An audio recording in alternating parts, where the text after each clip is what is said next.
Mbote na bino banso banandi ya micro ya pasteur Bobo à travers le monde.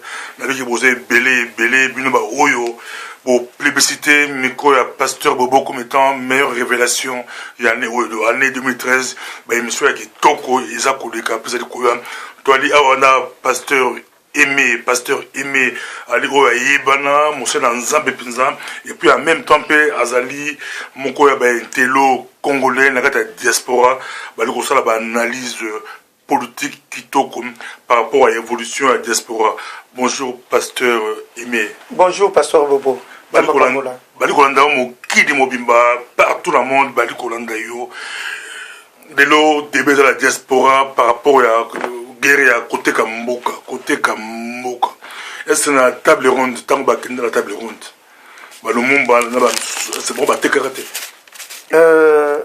non je pense pas que ba tekaka et puis eza kutu na pensé te naza formel bango ba tekaka mboka te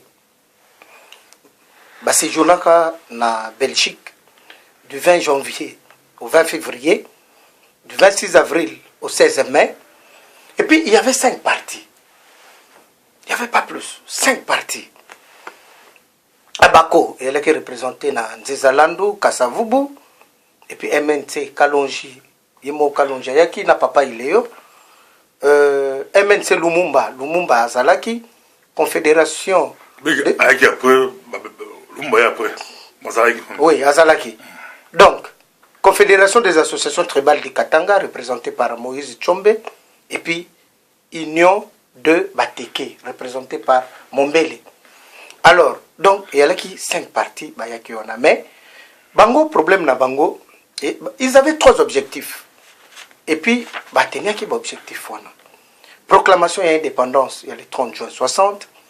Principe, il y a loi fondamentale congolaise votée par le Parlement belge en mai 1960. Donc, il fallait se préparer pour la constitution du Congo. Organisation structurelle de l'État et séparation de pouvoir. 3 objectifs, ils ont atteint ça. Donc, Bango Baya quitté, voilà, pour nous remercier Belgique. Tout pesa Bango, ceux de Kivu, tout pesa Bango, Manono, tout pesa Bango et Lokoboy. Non. Je ne crois pas que l'objectif n'a pas et puis na saluer maturité à les politiciens parce que ils ont fait ce qu'ils devaient faire et puis ne se les cas qui bien. Mais bon besoin indépendance politique mais l'autre là jamais besoin indépendance économique pour union minière il y a Katanga do Miba et très déjà pour belge bloc belé il fallait que Mobutu pour le bon. C'est que c'est bon indépendance politique mais je vais traiter dans ma solo côté finance pour guerre à Congo le tout le Congo mais va traiter va signer partout Nice les Mera ou faire aux monstres il y a moins dans le tout ça côté finance économique.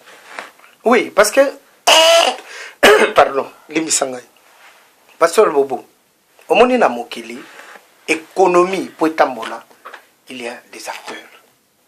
Acteur on est à la canine, acteur à l'immobilier à l'État, acteur à mi balé et zali entreprise, acteur à mi satou et zaba ménage et puis acteur à mi né reste du monde.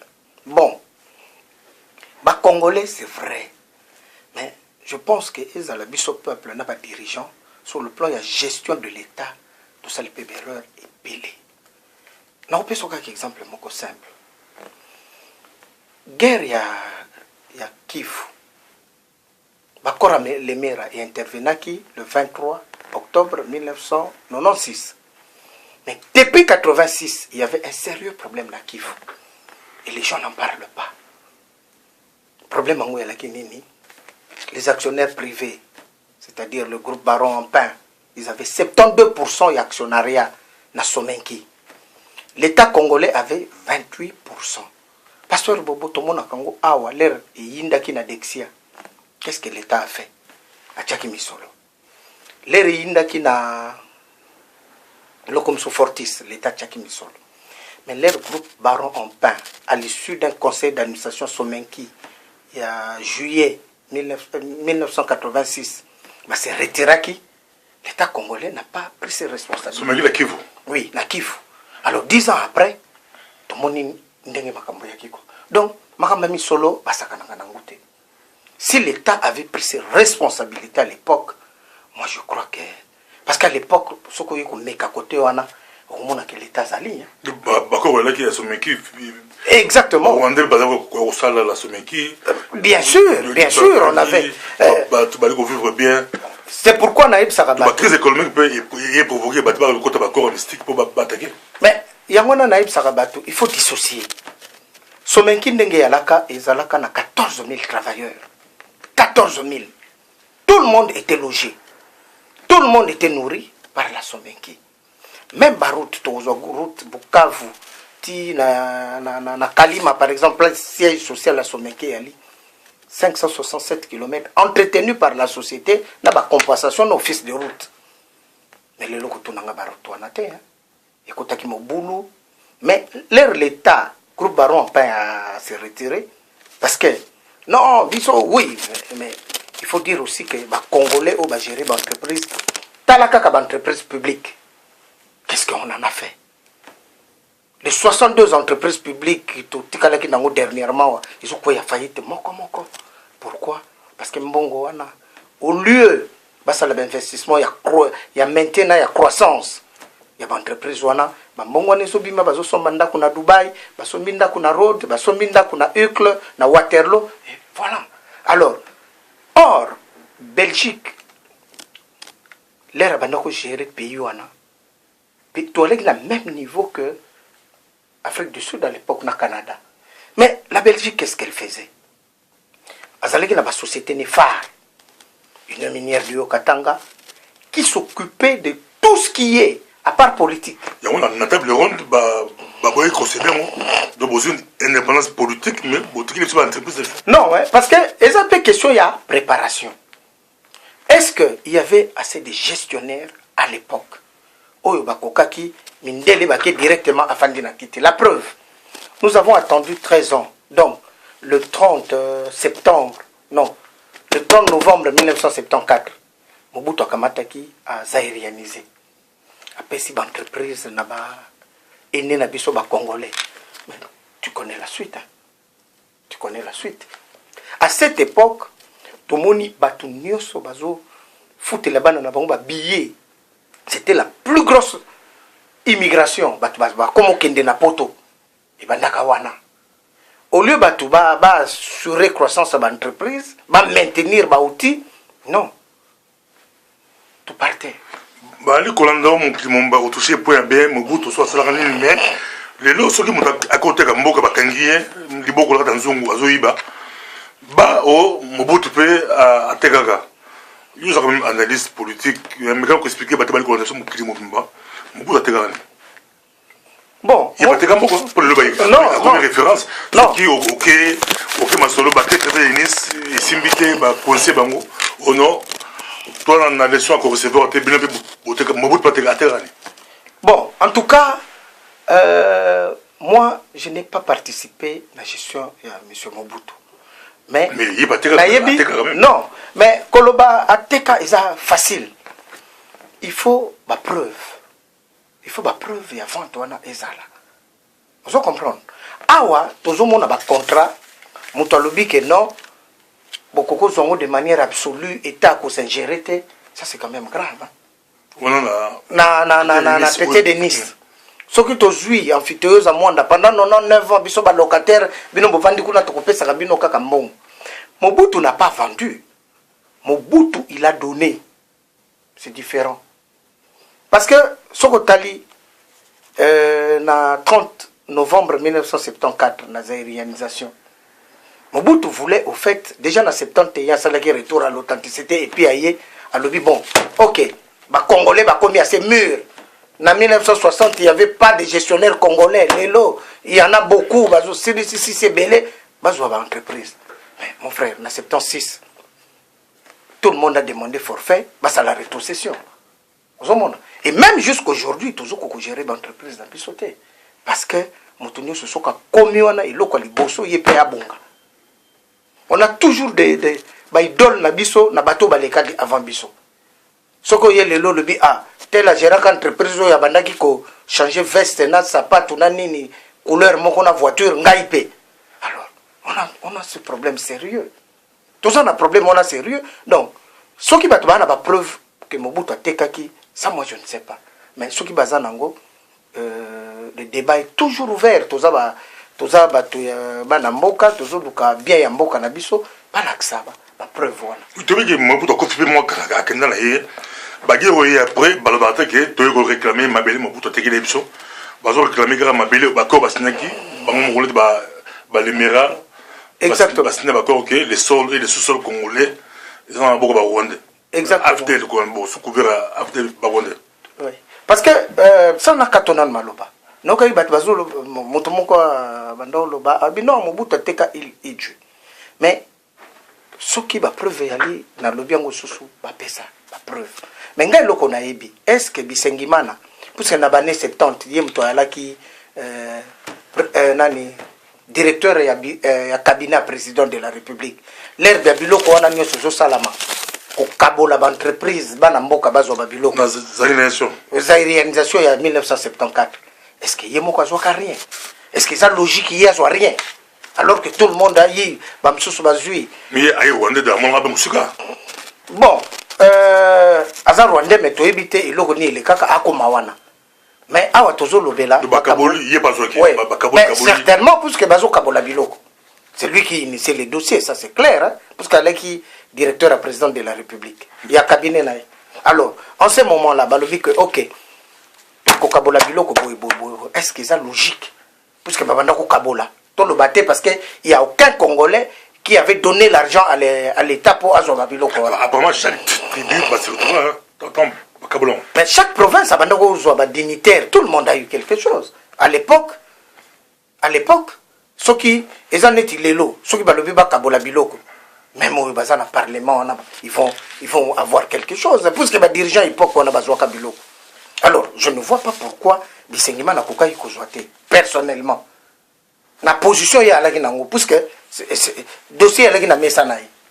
Alors, de là, est-ce que pourquoi ce comme il pas Bisengimana par exemple on peut appeler ça vente bon batumsuso bazwaki donc tomeka quand même que assez lucide bon ceux qui ateka qui les preuves viennent nous tous on va voir que en tout cas il a vendu c'est tout mais moi je sais qu'il a donné l'intention que il était de bonne foi croyant que bon voilà batona va remplacer valablement Bamindele mais aïbaki batouana bien l'air batouana bazu entreprise nous connaissons la suite hein.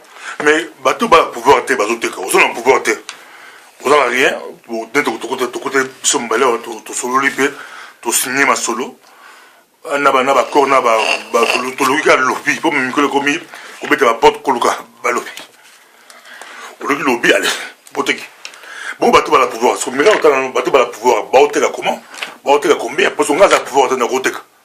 Bon, on va pouvoir. Oui, c'est une bonne question, mais avant même de commencer, au moins, en matière de droit, il y a la jurisprudence. Les Congolais, ils vendent même avant de pouvoir. Parce que, encore à l'émir, Kabila pas président. Donc, les gens vont permettre un terme. Je respecte beaucoup, même les gens qui ont signé ces documents-là. Je connais à peu près 2 personnes personnellement. Et c'est pourquoi, dans le lobby, ceux qui n'ont vu tout ça libéreur, hein, tout reconnaissant que tout ça libéreur. Donc, mais ils allaient les Kambakoukou, ils allaient les Pouch Mogoboye. Bon, est-ce que. Oui, coup d'État, parce que quand je regarde que tu joues pouvoir, et puis tu as organisé l'élection, et puis il y a des plénipotentiaires, on a plein pouvoir, qui peuvent engager le Conseil national congolais. Donc pour moi c'est un putsch. Alors, par rapport à Yailo donc Bapesi Bango force tout. Oui, Bapesi Bango force tout. Bon, par rapport à Yailo Lobby, il y a côté Kamboka, il y a côté Babiloko. Bon, au moins il y a les fonctions régaliennes de l'État. Mais même à Kambozo le Kana Congo actuellement, moi je suis un peu inquiet. Parce que loi où banda ko rassurer batunyoso, il y a qui loi ya bakajika. Place wapi le sol et le sous-sol appartiennent à l'État. La question examen d'État. Oui, mais tout tanga na yo awa ba changer qui déjà on a beaucoup de pouvoir te afdel les comment qui sol na sous-sol appartiennent à l'alliance. Ouais, alliance peut pas la rien il y a honte. Donc yosa pour jurisprudence afdel les bako les mera et comment pas congolais jurisprudence. Non, la zone baké et ça leitmotiv mo pour la congolais les mera appellent ça la ki bongo bazwa ki pouvoir biso pe to koko signer avant mais toke bana. Yo singi est la jurisprudence mais non est la référence. Non, est la référence. Nous avons justifié un peu motivation, il y a Batou. Parce que nous avons lobby, bazo condamné biso mais accord à l'aimer à basala qui va avoir Batou va pouvoir. Mais tout le lot toujours fouta. Donc ils ont référence. Mais bon lobby qui partout ba que ne pas négocier ko singa mindo qui ko singa pouvoir ba lobby comme que il y a village on va pouvoir payer il faut procéder partout bas que ne va aussi n'avoir pas il a il est à mateba kaba ba côté mon que ça ma solo ba pétrole ba blo ma 4 la 4 ba aussi n'a ba concession donc on va pouvoir mais perception. Mais mon frère moi je pense que nyoso wana isa ba lelo oyo ba détenteur il y a ba capitaux. Hein? Donc, c'est ça qui même raisonnement n'a gâté comment la Belgique gérait ce grand pays, le Congo. Donc, awa Katanga, Union minière. Na Kivu, si maintenant na Kobelmine et a fusionné na Obaebi Somenki. Na province orientale, Okimo. Et puis, l'Équateur, et là, il y a ma boiserie, et puis, na Bandundu, groupe Unilever, il y a là qui et puis, toye na Kinshasa, il y avait toute forme d'industrie, et l'andani na bas Congo, ba cimenterie, ti, to comme na port. Rien que ça, le Congo était un pays très riche. Mais le problème de la vie congolais est à la cas simple. Les bateaux ont pouvoir. Et tout ce que les autres ont fait, c'est mauvais. Mais or, partout dans mon Kili, il y a ce qu'on appelle le principe de continuité de l'État. Et tant que les Congolais ont reconnaître le principe de continuité de l'État, on a toujours comme les États ont signé Mikanda. Oui, l'air va signer Mikanda. Mais bon, ça n'est que principe de continuité de l'État. Exactement. Et ça qu'on engage, mais exactement. Exactement. Parce qu'actuellement, pour nous répondre à la question, non, moi je suis inquiet. Tout comme il a makambo au cadastre mini. Mais on a beau que plus tard, tout la 50 ans plus tard, Katanga, Balamuka, Bakoma Websa Bangome. Bobi mana village au biso ba papier yango ba clôturer ndenge to mona kana papier mususu et puis batwana à la fin mutoyo a signaka ba papier mususu akufa donc biloko wana nyoso il faut ça la maka lelo nazo mona muto non aza grand parce que a sombi ba voiture aza grand parce que a sombi mais a sombi yango quelles sont les ressources il faut toujours contrôler ba ressources là d'emploi. Mais quel conseil européen ça lelo diaspora telemi ba combattant ba te belé ba parti politique ya diaspora ils ont makasi tout le monde qui pouvoir diaspora et aussi des cambo ils ont mon mais côté négociation win gagnant quel conseil européen ça côté on a que ndele ba makasi Afrique soko négocier et puis ba zo baté ba ko négocier na bata pour bazo il a mateba pour bazo aéroport avec badolite pour bazo partir na 10 000 km na nord à Manon. Il y a passer ba groupe mo za pouvoir. Ba pour que na kin ba négocier pouvoir ba jongo. Mais c'est pas ça que ba zo baté, ndela zo baté. Quel conseil qu'on peut s'apporter win ba négociation?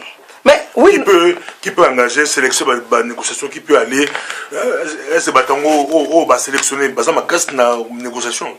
Pour exemple en boka. Papa, tout ça par affinité, ba amitié. Toke Nice cop mo ni c'est au bengi master na yo boke Nice mais bozo bozo na c'est ça ko engager bana ba koko la biso exactement omoni makambu ya mboka ezo senga vraiment tozonga na essentiel il y a trop de conflits na ko peso ka exemple moko soko tali ndenge ba structure ya ba parti o basala la politique lelo ba structure ya ba parti o basa na majorité basa plus ou moins calme. Mais oyo basala en opposition balaka toujours un problème. Le problème on bandi lelo te parce que biso toye poto depuis les années 80. Alors, qu'est-ce qui s'est passé? Qu'est-ce qui se passe? Il y a toujours la division. Division de Utakawapi papa. Ce qui n'a mon yé à top. Yé à s'opposanté à sa top. Donc, les gens s'arrogent même les croix. Top comme collabo quoi. Oui, voilà, à sa collabo. Parce que quand il y a réunion, ils allaient top. Le lo comme collabo. Donc, mutu, il faut y ebise et loko ya lingo yoka. Ce qu'on ebise te place au ah, osa collabo. Alors, biloko wana nyoso. Ils ont fait avancer Nimboka.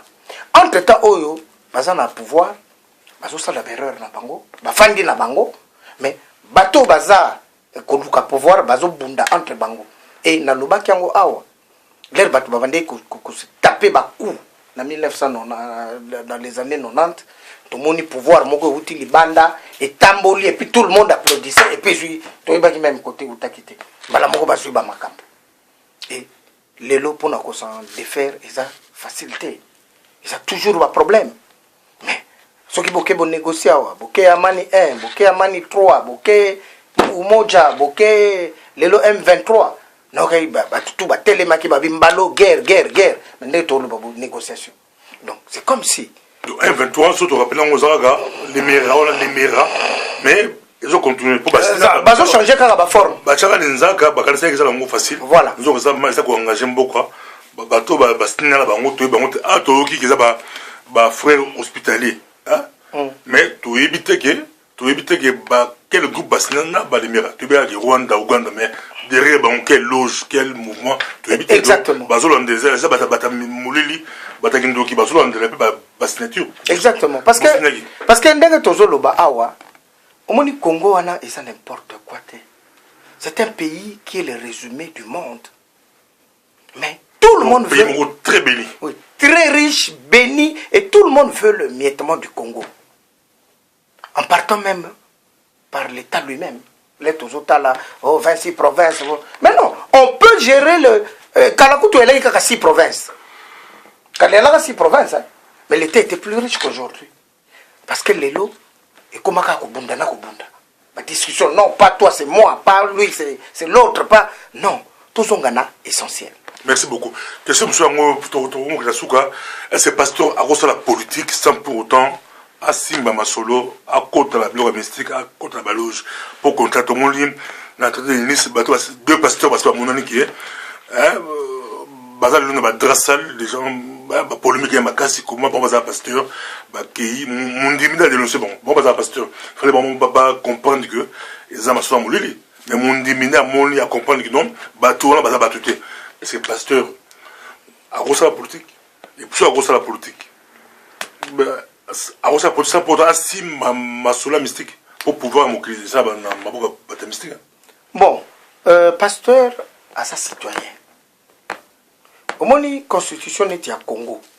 L'État est laïque. La politique, c'est l'art de gérer la cité. Exactement. Un pasteur comme un citoyen a voilà. le droit de participer à la gestion de la exact. À participer à la gestion de l'État. Mais, dans l'air, on a face à la différence.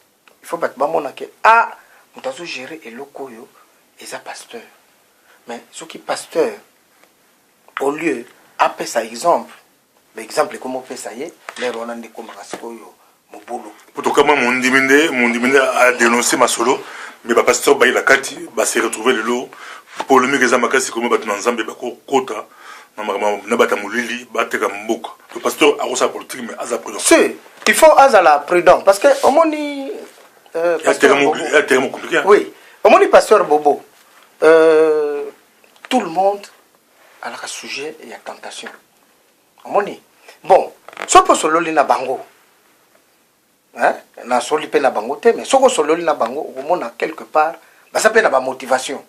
Mais ba motivation wana, ils ont justifié erreur ba salité. Omoni, ya wana na lobaki que errare humanum est, sic perseverar diabolicum est.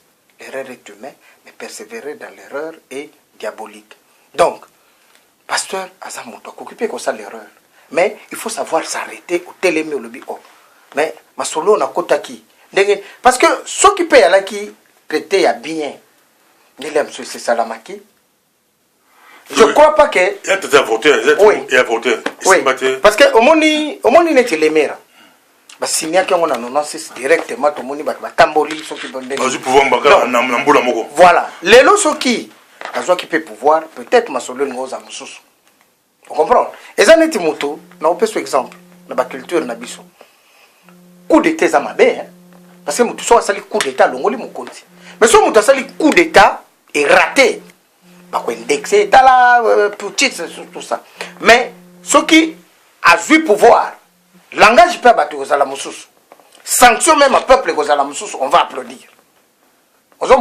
Donc, et loko oyo, on ne sait pas. Bango moko kaka bakokoyi ba pourquoi je suis parce que l'air natalaki na projet na bango bakopé saka 1000 francs congolais par habitant.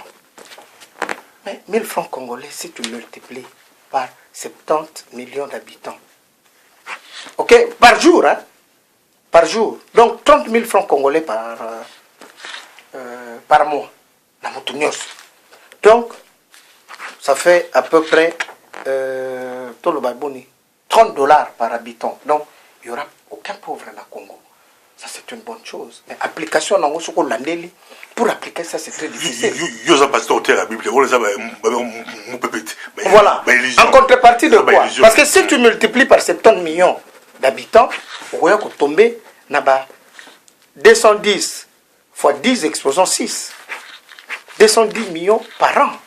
Si pas milliards, hein, parce que vous avez compté bien. Donc, vous voyez tout ça, ce que vous avez bien. Oui, mais 210 millions, vous avez dans un premier temps, en contrepartie de quoi? Qu'est-ce qu'ils feront là-bas? Ils vont nous produire directement 200 millions Bakabola. Bon, c'est bien pour relancer la consommation, mais écoutez, il faut y quelque part, il faut une contrepartie. Parce que même l'air a un budget. D'un côté, vous avez liabilities, engagement nabino, et puis de l'autre côté, affectation. Mais si vous pouvez affecter 210 millions chaque mois, mais ça va venir d'où? Ça va venir d'où? Merci beaucoup. Toko pose la sous comme tu continues, le pasteur Aimé, Aza Mouto a bani makas na Belgique, atangi pia o assisté au universitaire, to se périmine de analyse na yo. Mais maintenant comme ça la comparaison. D'abord pourquoi pour un temps congolais ou hiver congolais, peut-être congolais et ça difficilement qu'on progresser par rapport à l'arabe. Et puis, maintenant, qu'on compare éveil à Congolais d'espoir, là, qui m'a cassé les lots. Ça a dû là quoi? Bon, au moni, Bandibu, Autobenga Bandibu, arabe. D'abord, Baza, très solidaire. So Bango ça les locaux. Il n'y a personne au monde à qui autre. Mais non, biso toi on a 100 moutonniers sur la leader. La preuve. Les tobano kota ba classe na bano mona jamais mutu to ngana ko sa cantonnier ba parent faut ça au sa médecine tout le monde to bano ça la classe mutu faza la ministre mutu faza la bourse ça d'économie c'est grave elle est déjà erreur or pays mon côté na monde batunye so baza ba ministre ozomona donc biloko wana nyoso eza ancré na ba mentalité na biso. Alors même ceux qui to sali to mona même la église même na ba canons sociaux place Batbali, c'est moi le leader. Après botaka ba conflit et même s'il y a un conflit biso tozo comme toujours et kendaka toujours une escalade. Jamais ba koko ça na conflit et puis bovandi bobobi non. Tout tika na conflit tozo en essentiel pas ba congolais à bon côté. Alors même si vous êtes en concurrence, le lot total a traité de Nice. Les deux grands partis sont en nani UDPS na Aparico. Mais là tous la bongo. Mais ce sont des choses bakoko fanda sololi oyo basalaki mabe ya bimi penza sengi par or congolais pardon ça n'existe pas. tout le monde a un orgueil Fingana, tout le monde namoni bato bazo fingana ba complexe makasi tout fingana mais l'air bato bazo fingana mais ce sont de vieilles mentalités hein. Maintenant basinaki bagi bien bagi à l'aise voilà les placements bapandi et sengo mais donc biloko wana nyonso ils ont retardé biso ozomona et puis problème sous le Congolais il aime toujours la facilité mais asa un peu neti bana Israël omoni bana Israël l'air Moïse amemaki bango na nzela ya désert les bakomaki na désert bakoma regretter wapi esclavagisme Égypte ozomona donc le Congolais il faut battre les mababi ok situation za mabe bandeko na biso bazokufa mingi to solo la biso nyonso qu'est-ce qu'on peut au moins battre na bato bazoganga na kwa na bango chacun cherche la solution de sa façon donc to parvenir à penza mais je comprends aussi hein je comprends parce que pour la unité il y a deux choses avant beaucoup de unité avant beaucoup de unité il faut d'abord vérité si il y a vérité vient l'amour vous comprenez amour avant la vérité avant non la vérité d'abord parce que ceux qui ont autant la vérité n'ont pas confiance ils peuvent pas confiance après tu comme la pire est-ce que vous êtes d'accord oui alors oui mais nous sommes d'accord mais peut-être Francis dans le dernier ou Barli pasteur Barli bar azota la peut-être d'accord la hauteur alors donc il faut qu'on réalise biloko wana mais nous on veut faire une unité moko factice moi je ne peux pas aujourd'hui croire parce que nga lelo na ça partie mon côté mais je ne peux pas croire que batou natali même na internet na moni ba na joint nini bazala qui ensemble bazo et puis lelo est commis au lieu de résoudre le problème directement ton côté na benjure le politicien a ça commis qui ça na niveau il y a musicien parce que ba musicien bango ba la moindre problème polémique et côté mais il n'y a pas que polémique hein.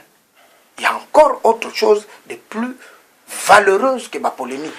Est-ce que diaspora c'est possible de s'organiser ça va valider la diaspora peut-être baki qu'on négocie dans les bango parce qu'il n'y avait pas de structure mais au moins le problème il y a congolais qu'on s'organiser n'a pas par exemple moko parmi les congolais tous en là-bas tous bien les combattants oyebi force à combattants les amis na oyebi songo lelo parce que c'est un groupe informel.